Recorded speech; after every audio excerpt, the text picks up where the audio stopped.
Salut les amis, j'espère que vous avez la forme. On se retrouve aujourd'hui pour l'analyse d'un nouveau projet sur la première brique. Le projet se nomme l'Oméga.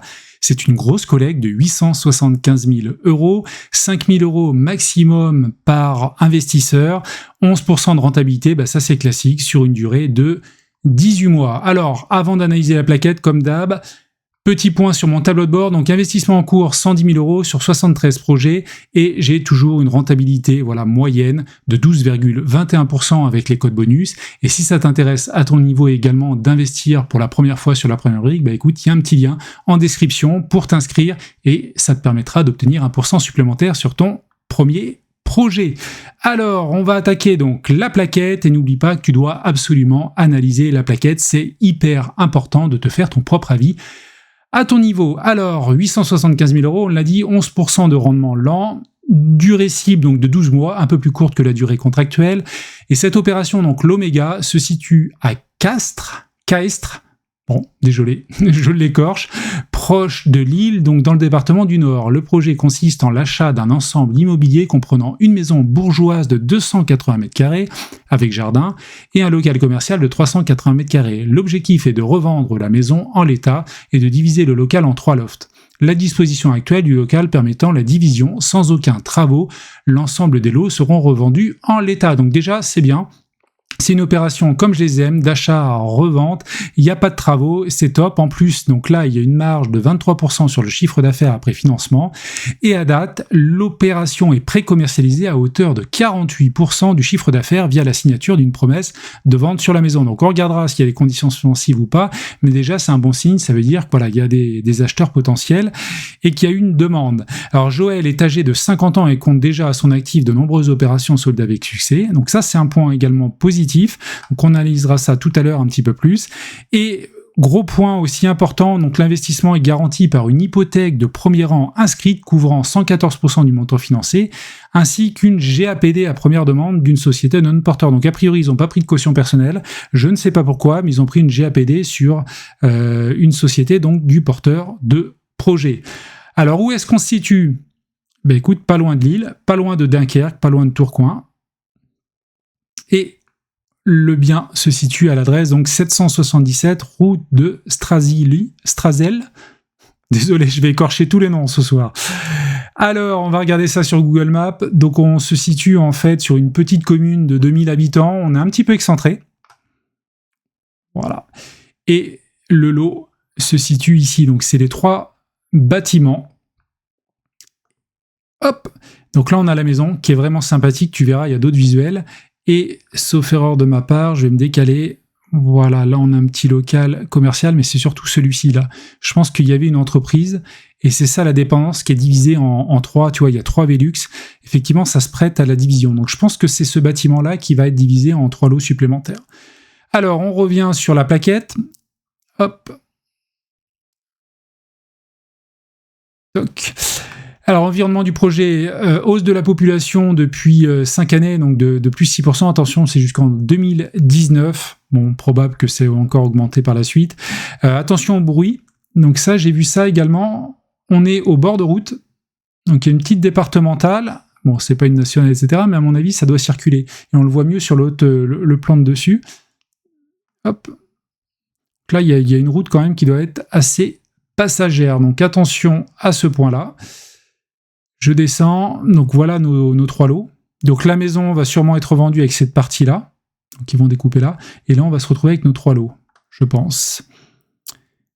Donc la découpe, c'est le bâtiment tout en longueur. Alors ça fait 145 m², 125 m², 123 m², donc c'est de sacrés lofts.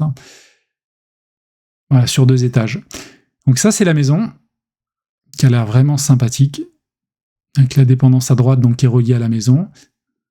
C'est chouette. Donc ça ne m'étonne pas, tout est propre et ils vont pouvoir revendre ça facilement à la découpe.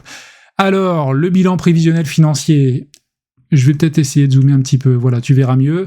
Donc le foncier 1 million €, sachant qu'on prête, je te le rappelle, 875 000 €. Donc la couverture hypothécaire de 114%, elle se fait ici. Le foncier représente 83% du projet, donc c'est énorme. Là, il y a quasiment pas de travaux, si ce n'est un peu de géomètre, d'architecte, enfin des petites enveloppes, c'est rien du tout, 3%. Frais de la première brique, 14%. On a donc un total prix de revient d'1 300 000 €. Et on a donc 4 lots à revendre, donc la maison à 800 000 €. On a donc nos 3 lofts avec celui qui est un peu plus grand, 145 mètres carrés à 321 000 et 2 autres lofts aux alentours de 275 000 €. Donc on a notre maison qui est sous promesse de vente, donc ça c'est top parce que ça représente déjà 50% du prix de vente global qui est à 1 870 000 €, donc on est déjà quasiment à 50%. Et au-delà de ça, vis-à-vis du prix de sortie qui est à 2 294 €, on a une marge de 23% et une marge de 23% au-dessus de 20%, c'est vraiment très intéressant. Donc c'est un beau projet sans travaux, une belle marge. Il y a de la demande. On va regarder un petit peu plus le prix de sortie au mètre carré. Donc pas de travaux, donc c'est l'indique à nouveau. Et donc là, les lofts sont faits dans un local commercial en fait qu'ils avaient, qui était dépendant. Alors, vis-à-vis de la division, ça peut être intéressant. Donc, notre porteur de projet a donc déposé une DP, une déclaration préalable, le 14 octobre 2023, il n'y a pas longtemps. L'autorisation d'urbanisme a été obtenue donc le 24 octobre, 10 jours après. Ils sont hyper réactifs, normalement ça met plus de temps que ça, du moins sur Bordeaux. Et actuellement en cours de purge. Donc ça c'est un petit peu dommage, il y a une purge en cours de route. Néanmoins, l'autorisation a été acceptée au bout de 10 jours. Je pense que ça devrait le faire. Mais c'est un petit risque. Voilà, c'est le premier petit risque que l'on voit, mais après il n'y a aucun projet qui est parfait, clairement. Le crowdfunding immobilier, il y a toujours un petit peu de risque. De toute façon, on investit sur un sous-jacent qui est réel de l'immobilier, mais l'immobilier, il y a toujours des petits risques à gauche, à droite. Et donc vis-à-vis de la commercialisation, à date, sur les 4 lots, une promesse de vente donc, a été signée sur la maison. C'est ce qu'on a vu tout à l'heure, portant ainsi le taux de commercialisation à 25% d'unité de lot. Alors c'est pas ça qui nous intéresse, c'est surtout ça représente 48% du chiffre d'affaires. Donc ça c'est bien. Cette promesse comporte une condition suspensive de financement au profit de l'acquéreur. Ça c'est moins bien, parce que 800 000 € c'est quand même un sacré billet, mais c'est une belle maison vraiment avec pas mal de valeur. Notre porteur nous a indiqué avoir plusieurs marques d'intérêt sur les 3 lots restants, dont un pour lequel une contre-visite est prévue prochainement. Donc ça, c'est un point également positif.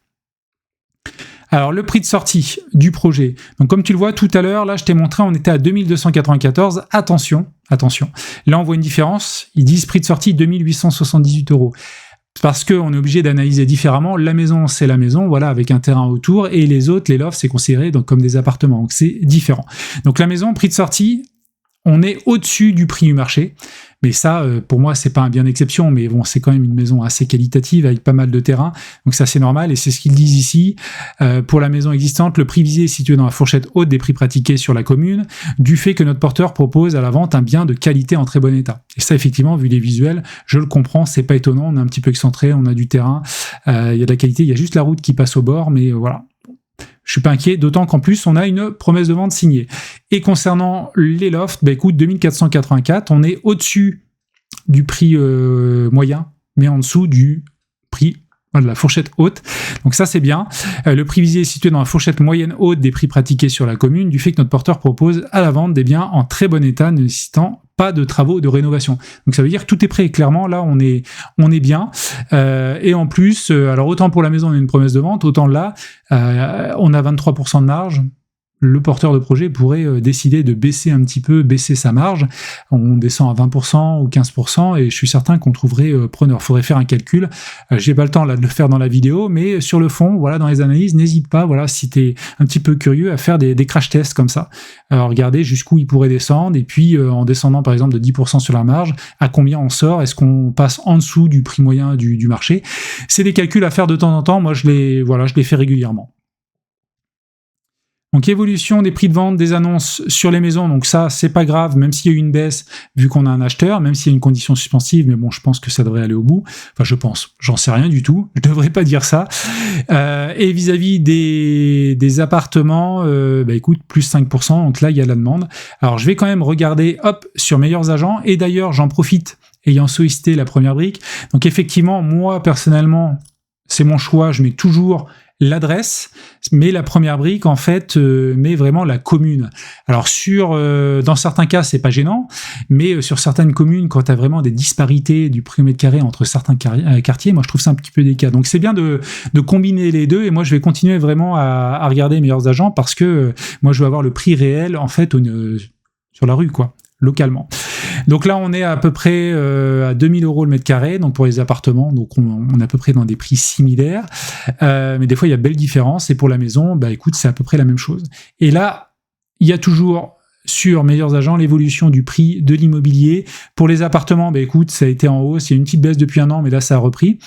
Et pour les maisons, là c'est stable quand même, donc eux ils relèvent quand même une baisse. Alors peut-être pour les grandes maisons voilà de ce type là qui font plus de 200 mètres carrés, il y a peut-être une grosse baisse, mais là les maisons en global il y a quand même une demande qui est soutenue, donc pas d'inquiétude sur le marché local à première vue.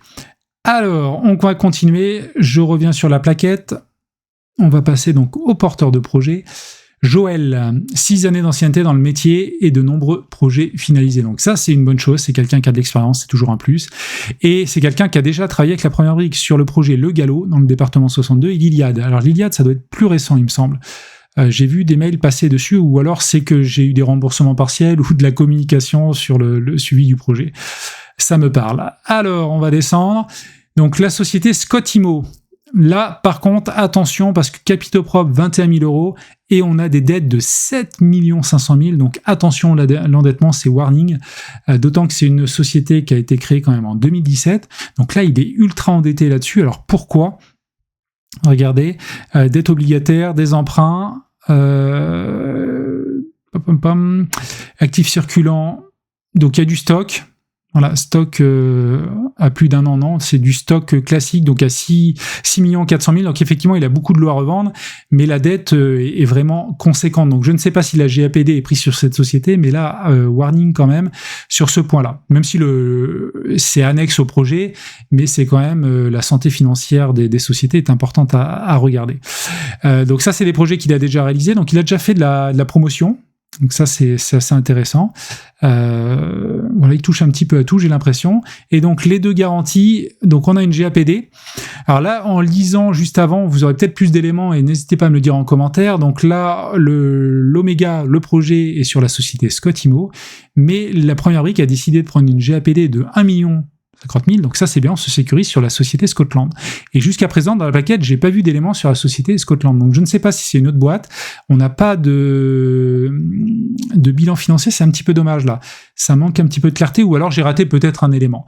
La société donc Scotland n'a pas encore clôturé d'exercice comptable, ah oui là, on a une explication, et ne relève aucun point d'attention particulier. Donc ça veut dire qu'on prend quand même une GAPD énorme sur une société pour laquelle on n'a aucun exercice comptable. Alors, est-ce qu'elle a des actifs dedans ? C'est surprenant.